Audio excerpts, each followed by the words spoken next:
May mga nararamdaman tayong mahirap aminin kasi pwedeng magbago bigla ang lahat kapag sinabi mo yung nilalaman ng puso mo. Pwedeng maging masaya, pwedeng maging malungkot. Pero ikaw ba? Handa ka bang sabihin sa isang tao ang nararamdaman mo? Handa ka bang sumugal? O itatago mo na lang ang sa puso mo ay nagpapasaya ng lubusan?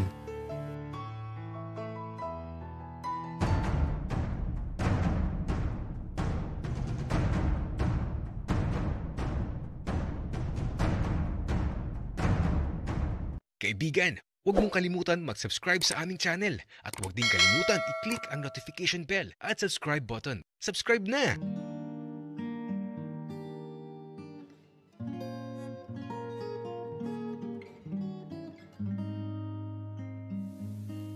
Ngayong gabi lang ata ako matutulog na hindi gutom.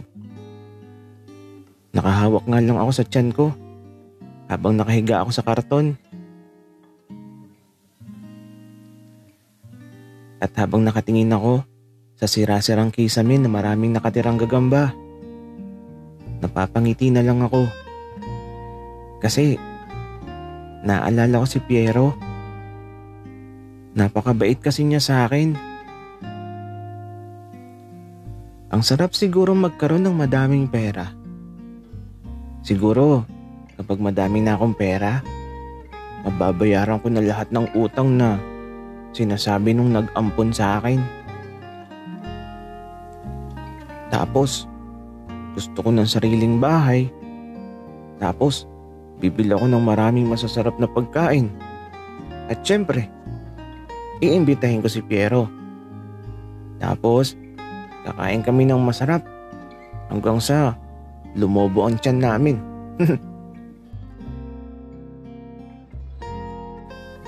Kaya lang, kailan pa mangyayari yun? Matagal pa siguro.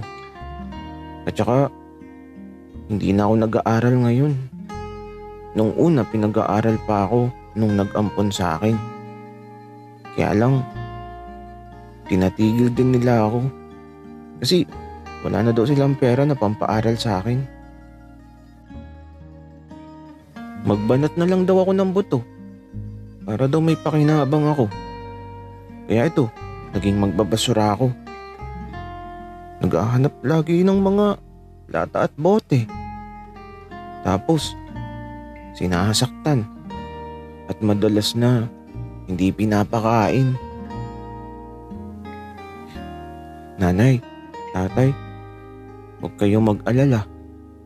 Lalaki ako mabuting tao at ipinapangako ko na kapag malaki na ako, babayaran ko na ang lahat ng utang na naiwan nyo.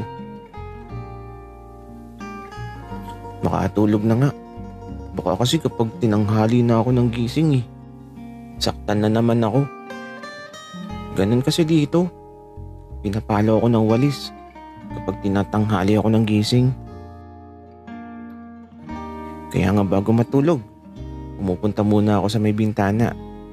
Nagdadasal muna ako. Yan kasi hindi ko makakalimutan. Naturo sa akin ni nanay at tatay. Magdasal muna bago matulog at magpasalamat sa lahat ng biyaya.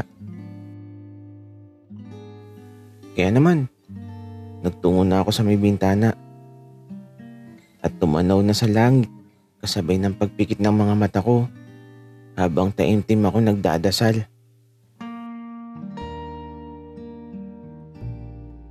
At matapos makapagdasal, binuksan ko na yung mga mata ko. At aba, may napansin ako sa labas. Hala, ano yun? Kaya naman, marana ako lumabas ng bahay. At paglapit ko sa bakod, hala, may lobo na nakatali. Kaya kinuha ko kaagad. Medyo marunong naman ako magbasa. Kaya ito, nabasa kong pangalan ni Piero. Ibig sabihin, sinundan niya ako. Hala, ang kulit naman ni Piero. Pero salamat sa lobo na dinala niya.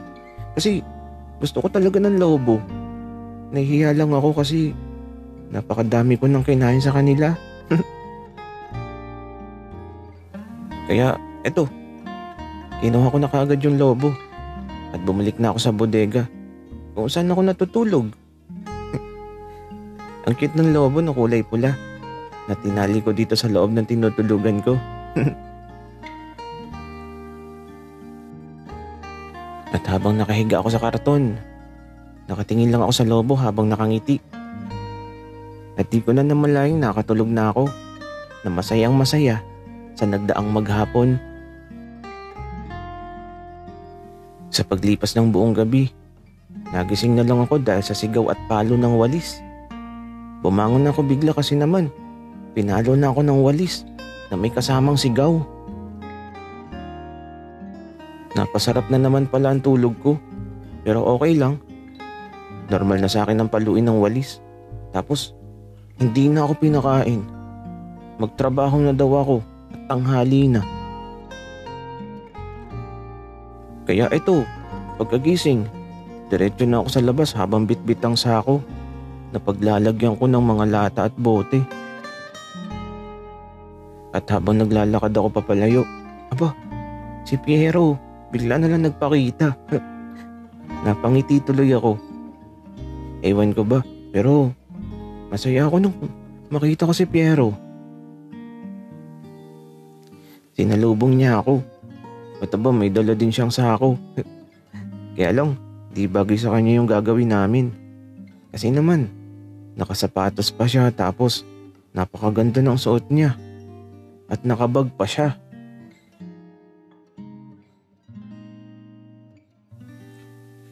Ethan, ang tagal mo.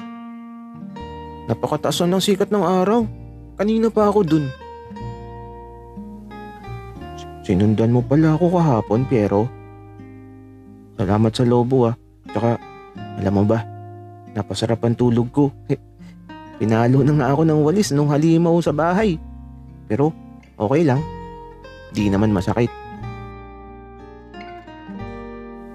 Hala, pinalo ka, Ethan.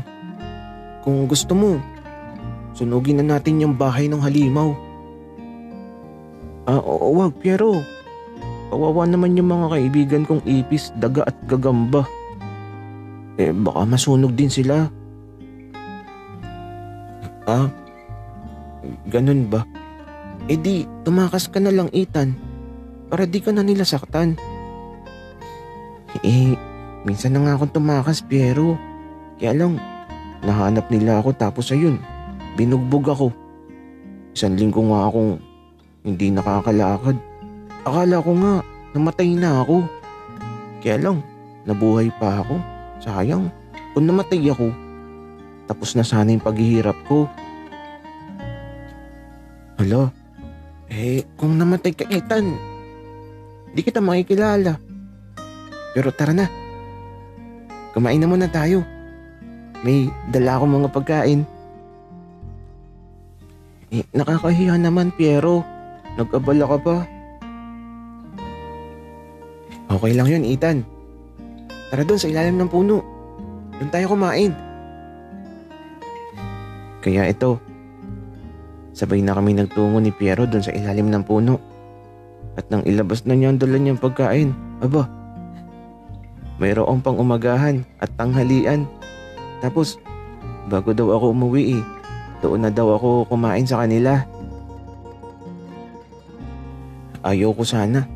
Nahihiya ako Kaya lang, sabi ni Piero, magtatampo daw siya kapag di ako kumain sa kanila mamayang hapon.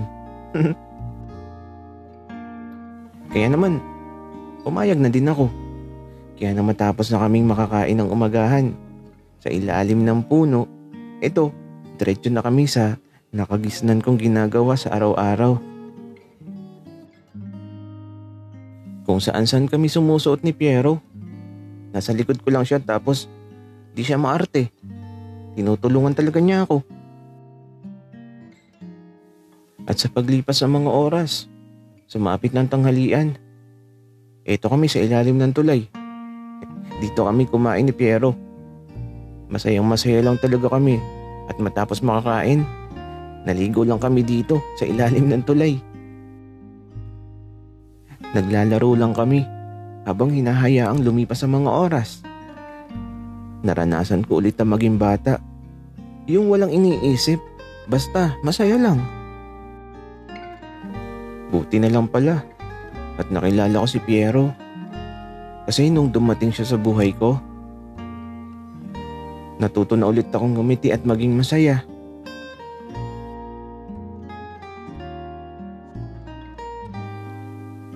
Piero, akin na yung bote. Manguhuli tayo ng maliliit na isda. Sige Ethan, ito damihan mo tapos aalagaan ko para kapag malaki na, ibebenta natin para magkaroon tayo ng madaming pera. Oo nga Piero, at kapag madami na tayong pera, babayaran ko na yung halimaw na nag-ampon sa akin. Tapos magiging malaya na ako. Ethan, kapag malaki na tayo, sana magkaibigan pa din tayo. Oo naman Piero, kahit hanggang sa pagtanda pa.